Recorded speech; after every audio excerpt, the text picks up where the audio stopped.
Hello guys, this is Vishwajeet from systematic English speaking channel में आप सभी का स्वागत है। आज मैं प्रेजेंट इन्फिनिट टेंस का डिटेल्स लेकर आया हूँ। तो देखिए, तो बाकी पार्ट में प्रेजेंट इन्फिनिट टेंस का डिटेल्स यहाँ लिख रहा हूँ। प्रेजेंट इंडेफिनिट फर्स्ट पार्ट आप लोग अवश्य देखिएगा और ये सेकेंड पार्ट है।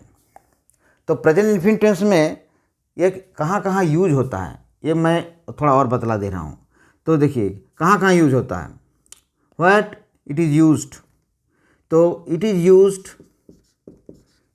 Used in habitual action, in habitual action, जहाँ हैबिट की बात हो, हैबिचुअल एक्शन, जो चीज़ हम लोग आदत से करते हैं। जैसे मैं सुबह में उठता हूँ और हैबिचुअल एक्शन, वह टहलने जाता है और देखिए वह टहलने जाया करता है और जाता है इस तरह से। और यूनिवर्सल ट्रूथ सेकेंडली होता है यूनिवर्सल ट्रूथ,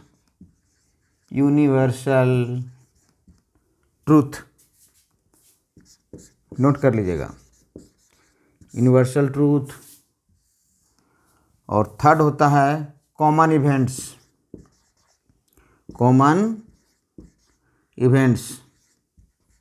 इसके पहले होता है जैसे मैं खाता हूँ, लेकिन ये एक्चुअली वो भी हैबिचुअल एक्शन ही है।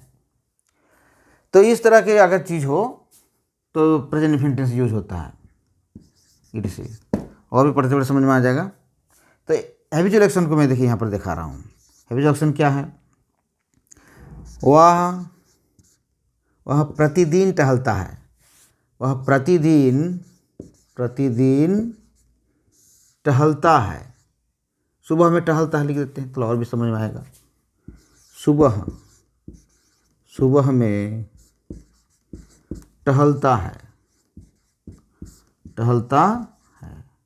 He walks in the morning every day. He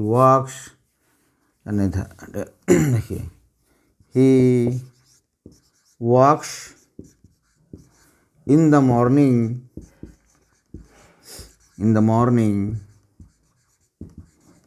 every day. ये हुआ। उस तरह से यूनिवर्सल ट्रूथ क्या होगा? यूनिवर्सल ट्रूथ में नंबर 2 ये हुआ हैबिचुअल एक्शन, ये हुआ habitual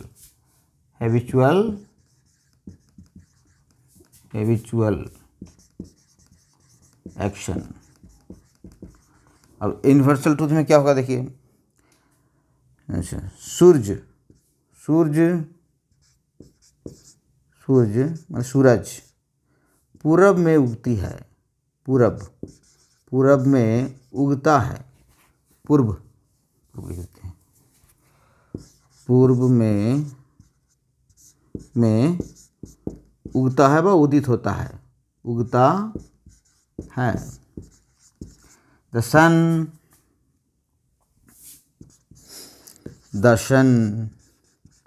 rises in the east। तो ये आपका हुआ यूनिवर्सल ट्रूथ जो हमेशा होता है, एवर लास्टिंग यूनिवर्सल ट्रूथ जो हमेशा सच होता है। फ्यूचर, प्रेजेंट, फ्यूचर, पास्ट हमेशा हजारों वर्षों से यही होते आ रहा है। तो जो यूनिवर्सल ट्रूथ हो, सदा सत्य हो, तो उस सेंटेंस को भी अब प्रेजेंट इन्फिनिट टेंस में रखते हैं। और जो आदत की बात हो, हैबिचुअल एक्शन हो, उसे भी हम लोग प्रेजेंट इन्फिनिट टेंस में रखते हैं। अब कॉमन इवेंट्स जो है, जो मैं लिखता हूँ, वह पढ़ता है, वह खेलता है, ये भी आदत कहिए या कॉमन इवेंट्स कहिए। और कहीं कहीं तो क्रिकेट कमेंट्री भी प्रेजेंट इन्फिनिट टेंस में होता है। तो प्रेजेंट इन्फिनिट टेंस में बहुत सारी बात आता है, इसका डिटेल्स और टाइम एंड टेंस में सीखिएगा। तो अभी फ़िलहाल इतना ही है। अब बाकी जो है आपको सब कुछ टाइम के साथ कैसे ये एडजस्ट हुआ है या टेंस, उसमें आप टाइम एंड टेंस में सीखिएगा, सब एक ही जगह नहीं, तो आपको समझ में नहीं आएगा, क्योंकि इसका बहुत विस्तार इलाका है। इसलिए प्रेजेंट इंडेफिनिट टेंस में यहाँ तक इसका। अब इसके नेगेटिव इंट्रोगेटिव समझिए। ओके, देखिए नेगेटिव क्या है, इंटरोगेटिव क्या है, ये तो खूब ज़्यादा इम्पोर्टेंट है। अगर इस टेंस को अगर ठीक से नहीं समझिएगा तो वॉइस तो थोड़ा सा भी समझ में नहीं आएगा, क्योंकि इसी पर सब कुछ निर्भर करता है। तो डिटेल्स अब इसका समझिए। डिटेल्स क्या है, तो सब्जेक्ट के साथ, तो पहले थर्ड पर्सन सिंगुलर नंबर को लेते हैं हम। आइए एक सब्जेक्ट को अगर डील करते हैं, थर्ड पर्सन, एक तो समझिएगा तो अगला अपने कर लीजिएगा। थर्ड पर्सन सिंगुलर सब्जेक्ट, इसको समझिए। अब इसके साथ क्या होता है, डैश लगाना है। तो जैसे देखिए, वह फुटबॉल खेलता है, फुटबॉल, और लंबा करके भी बना सकते हो। वह मैदान में फुटबॉल खेलता है, तो अभी छोटा छोटा करके बनाइए, वह फुटबॉल खेलता है। मेरी लड़की फुटबॉल खेलती है, क्रिकेट खेलती है, ऐसे भी कर सकते हैं। ये हुआ पॉजिटिव। नेगेटिव में क्या हुआ, वह फुटबॉल नहीं खेलता है, वह फुटबॉल। देखिए, जो आपको बी भार हैव भार हैव भार में जिस तरह से हम लोग करते आ रहे हैं, यहाँ भी वैसे ही करना है। उसमें क्या था, मेन वर्ब नहीं था, यहाँ पर मेन वर्ब है, बस इतना ही अंतर है। बाकी सब्जेक्ट तो वही था, आज भी यहाँ भी वही सब्जेक्ट दे रहा हूँ। वह फुटबॉल नहीं खेलता है, फुटबॉल नहीं खेलता है, वह फुटबॉल नहीं खेलता है। यस क्वेश्चन में क्या है, क्या वह फुटबॉल खेलता है, क्या वह फुटबॉल खेलता है।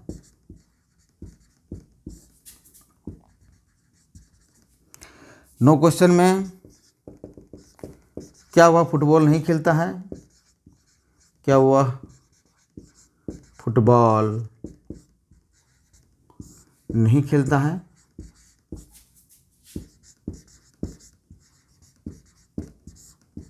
खेलता है। और WH plus yes question, WH word मैं कहा था इसका डिटेल्स करूँगा, तो प्रेजेंट इंडेफिनिट टेंस के बाद करूँगा। अब ज़रूरत पड़ गया है इसका भी करने का, क्योंकि अब WH वर्ड को अगर ठीक से नहीं समझिएगा, कब कौन WH आ जाएगा कहना मुश्किल है। तो WH का तो टाइप बहुत ज़्यादा है, कम से कम मैं तो 30-40 तो जानता हूँ, और भी हो सकता है। तो WH का इस तरह से आपको लिख दूँगा मैं, who, how many, who so ever, what ever, ये सब जितना भी है, व्हेन, हाउ, सब लिख दूँगा। तो देखिए, वह फुटबॉल कब खेलता है, क्यों खेलता है, कैसे खेलता है, कुछ भी दीजिए। वह फुटबॉल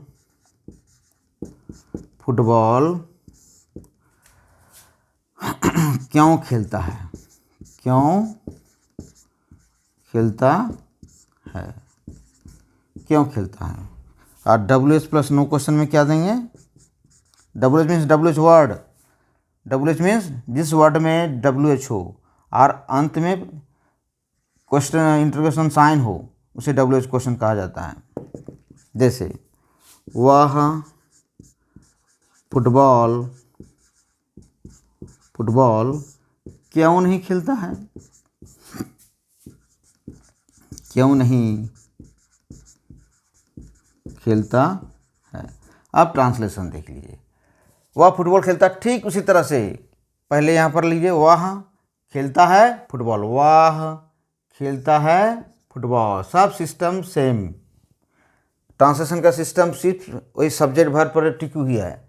सब्जेक्ट वर्ब ऑब्जेक्ट पर ट्रांसलेशन का सिस्टम निर्भर करता है। आपको किसी तरह के पैतरा में नहीं जाना है, जहाँ सब्जेक्ट हो, वर्ब हो, ऑब्जेक्ट हो, अदर वर्ड्स भी आपको समझा देंगे। इसका भी डिटेल्स मैं दूंगा, अदर वर्ड्स का, एडजेक्टिव और एडवर्ब का क्या भूमिका है, कैसे अदर वर्ड्स, कैसे बड़ा से बड़ा ट्रांसलेशन बना सकते हैं, वो अब मैं अदर वर्ड्स में सिखाऊंगा। तो बेसिक पैटर्न है subject plus verb plus object, यही है बेसिक पैटर्न। और इंग्लिश का माने भी उसी तरह से निकलता है, ऐसा कुछ बात नहीं है। ही खेलता है, ही प्लेज फुटबॉल। देखिए माने भी क्या निकालना है, इसका मीनिंग कैसे निकाला जाता है। बड़ा से बड़ा सेंटेंस, छोटा सेंटेंस समझिए, छोटा सेंटेंस ही आपको सिखा देगा बड़ा सेंटेंस कैसे बनता है। वह फुटबॉल खेलता है। जिस तरह से हम लोग ट्रांसलेशन बनाते हैं ठीक वही प्रोसेस से इसमें क्या होता है, ऑब्जेक्ट का, सब्जेक्ट के बाद ऑब्जेक्ट का माने बोलना पड़ता है। वह फुटबॉल खेलता है, इसमें क्या करना पड़ता है, वह खेलता है फुटबॉल। सब्जेक्ट के बाद वर्ब का ट्रांसलेशन करना पड़ता है ट्रांसलेशन, उसके बाद ऑब्जेक्ट का। लेकिन जब ट्रांसलेशन जब बन जाता है, जब इंग्लिश हो जाती है, तो उसके बाद इसका हिंदी कैसे निकाला जाता है, सब्जेक्ट के बाद ऑब्जेक्ट का मीनिंग निकालना होता है। वह फुटबॉल खेलता है और लास्ट में वर्ब का, उसके बाद अदर वर्ड्स का। सिस्टम इसी तरह से है, तो उसको लिखित में मैं बाद में बतलाऊंगा। सब कुछ सिस्टम से चलेगा। वह फुटबॉल नहीं खेलता है, he does not play football. Does not क्या हुआ, प्ले फुटबॉल। जब आपको थर्ड पर्सन सिंगुलर सब्जेक्ट हो तो डज नॉट लगाइएगा, या डज, सब जगह डज रहेगा इसमें, क्योंकि ये थर्ड पर्सन सिंगुलर सब्जेक्ट है। अगर आई यू प्लूरल सब्जेक्ट होता तो डज के जगह में डू होता। बस इतना ही ज़्यादा करना है थर्ड पर्सन सिंगुलर सब्जेक्ट में। इसमें पहला में यस लगाना है, और बाकी नेगेटिव इंटरगेटिव जहाँ भी मिलेगा डू के जगह में डज लगा देना है। देखिए, क्या हुआ फुटबॉल नहीं खेलता, क्या हुआ फुटबॉल खेलता है, या डज को पहले लिख देंगे, हेल्पिंग वर्ब को पहले लिख देंगे। Does he play football, play football, इस तरह से कीजिएगा और ऐसे चिन्ह दीजिएगा।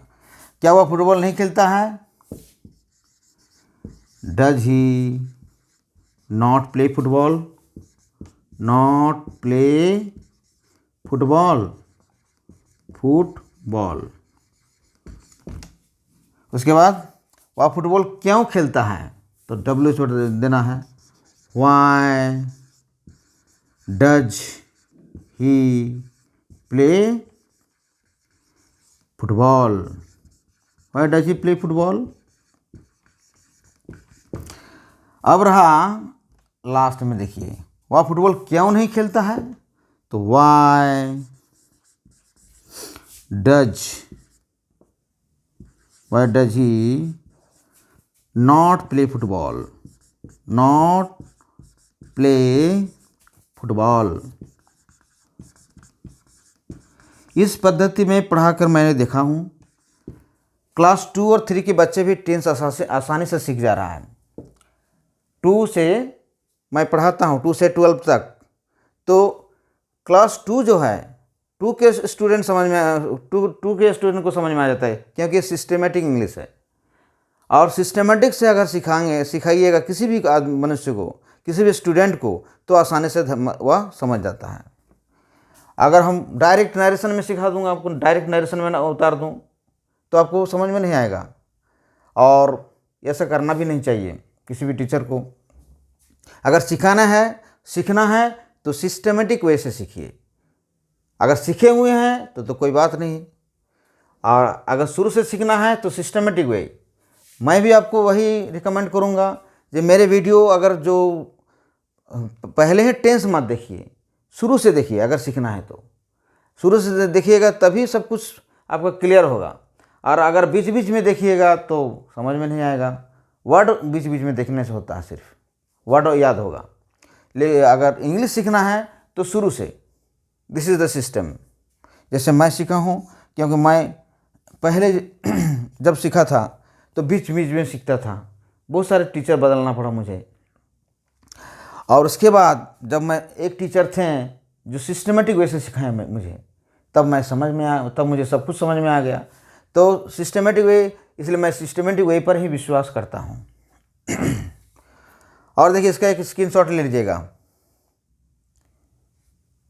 ओके, अब देखिए इसका एम्फैटिक कैसे बनता है, कैसे इसका टेक क्वेश्चन बनता है।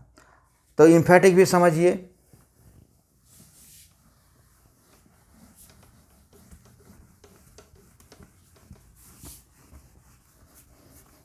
और टेक क्वेश्चन भी समझिए, ये भी परीक्षा में आती है।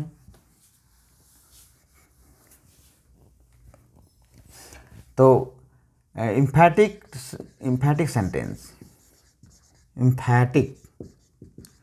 sentence of present indefinite,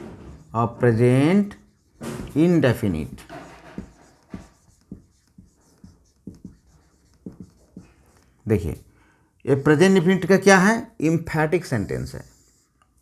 जैसे नंबर 1, तुम पढ़ते हो, मान लीजिए तुम पढ़ते हो है, ये तो एम्फैटिक नहीं हुआ, तुम पढ़ते हो, ये सिंपल सेंटेंस हुआ। साधारणतः हम लोग कहते हैं तुम पढ़ते हो, वह लिखता है। और इसकी एम्फैटिक कैसे करना है, तुम तो पढ़ते हो, तुम तो पढ़ते हो, तो लगा देना है, पढ़ते हो, तुम पढ़ते तो हो, पढ़ते हो, जैसे कहिए आप। तो ये तो के लिए क्या करना है, इसको करना है क्या है, यू रीड, और तो कुछ नहीं करना है, यू रीड। अब इसे क्या करना है, अगर इसमें V1 हो तब V1 अगर रहे V1 तब यहाँ पर डू लगाना है, डू, यू डू रीड, बस। V1 हो तो डू लगा दीजिएगा। और वह पढ़ता है, नंबर 2, वह खेलता है, सिंपली ले लीजिए, वह खेलता है, तब क्या कीजिएगा, जैसे वह खेलता है ही प्लेज करेंगे, ही प्लेज, यही करते हैं। और इसमें क्या करना है, वह तो खेलता है, वह तो खेलता है, वह तो खेलता है। तो इसमें क्या होता है, ही तो के लिए डज लगा देना है, ही डज प्ले, यही बात है। तो जब एस रहेगा तब डज लग जाता है, एम्फैटिक हो गया। बस स्क्रीनशॉट लीजिए। फिर नेक्स्ट देखिए, इसी का अब टेक क्वेश्चन समझाएंगे। टेक क्वेश्चन,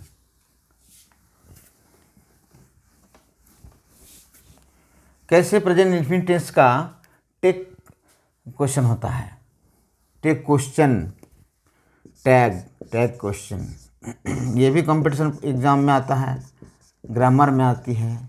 टेक क्वेश्चंस कैसे बनता है प्रेजेंट इंडेफिनिट टेंस का, तो देखिए, यू प्ले क्रिकेट, इस तरह का रहेगा। तो अगर प्ले हो तो क्या करना है, यहाँ कोमा दे देना है और डोंट यू कर देना है, डोंट यू। स्ट्रक्चर क्या है, इग्जेंशन। तो हेल्पिंग वर्ब लेना है, इसका हेल्पिंग वर्ब प्लस नॉट लगाना है, इस तरह से, और उस पर सब्जेक्ट दे देना है, बस हो गया। और इसका ये मीनिंग एक ही होता है, ना, और कुछ नहीं होता है। तुम खेलते हो क्रिकेट और डोंट यू, तुम क्रिकेट खेलते हो ना, तब इसका पूरा मीनिंग क्या हुआ, तुम क्रिकेट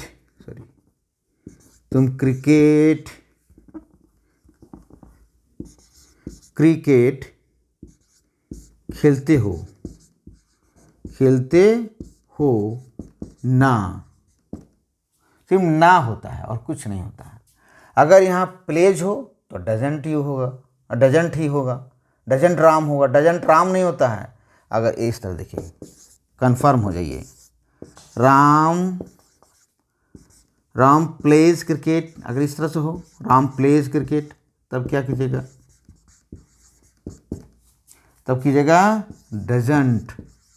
डजंट।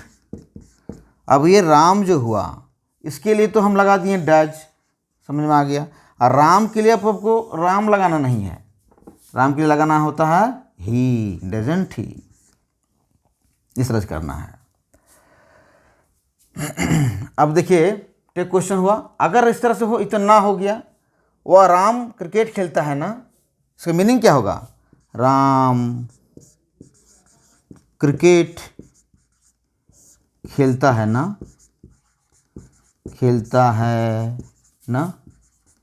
ये हुआ। अब देखिए, समझ में आ गया, इसका स्क्रीनशॉट लीजिएगा। अब देखिए, तो नेगेटिव हुआ, इधर अगर नॉट नहीं है तो इधर नॉट बैठाइएगा, अगर इधर नॉट होगा तो इधर नॉट नहीं होगा, वो भी दिखा दे रहा हूँ। देखिए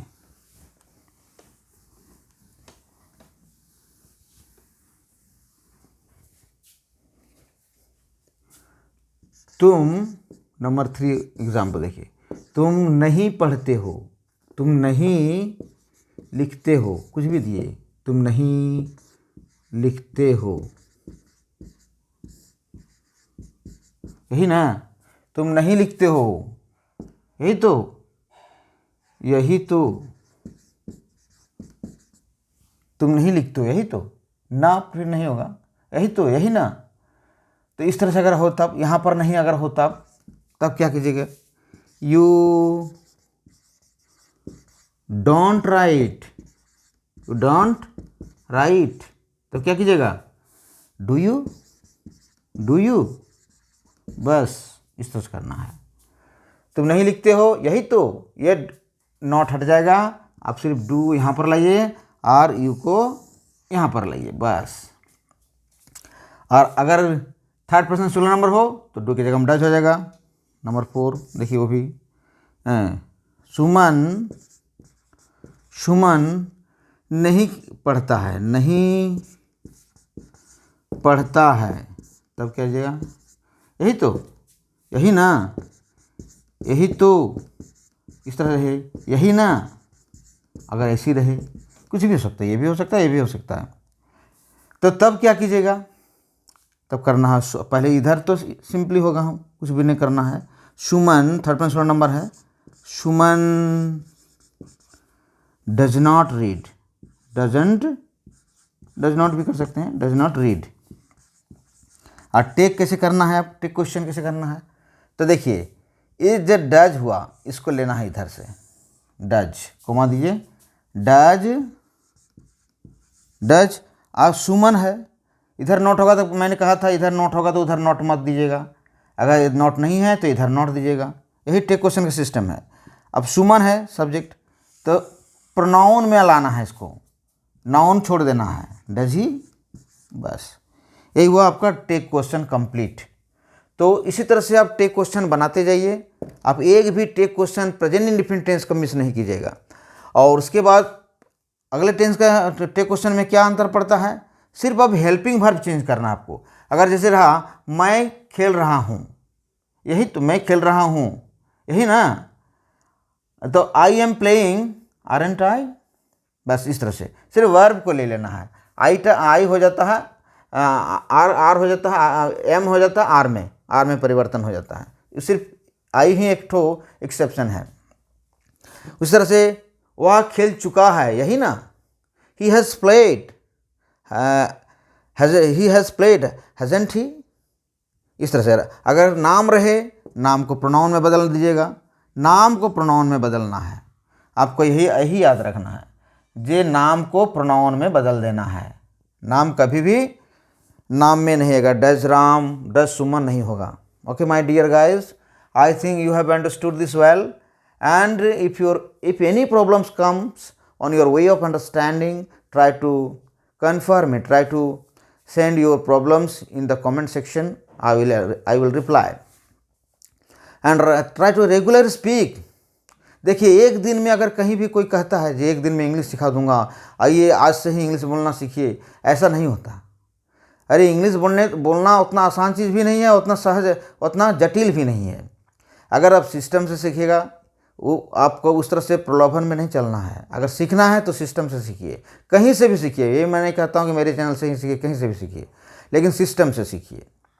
और कोई भी 2 दिन में, 1 महीना में, 3 महीना में आप इंग्लिश नहीं सिखा सकता है। पढ़ाई कोई खेला नहीं है, कोई भी चीज़ मैंने ऐसा नहीं है जैसे तैसे हम लोग सीख लें। सीखने के लिए मेहनत करना पड़ता है, सीखने के लिए आपको प्रैक्टिस करना पड़ता है। अगर ऐसे हो जो तो सबको तो खूब आराम से सीख जाएगा। थोड़ा बहुत आपको भी मेहनत करना है, समझना है, जो अगर मेहनत कीजिएगा उसका फल अवश्य मिलेगा। तो बिना मेहनत का कुछ भी नहीं होता है।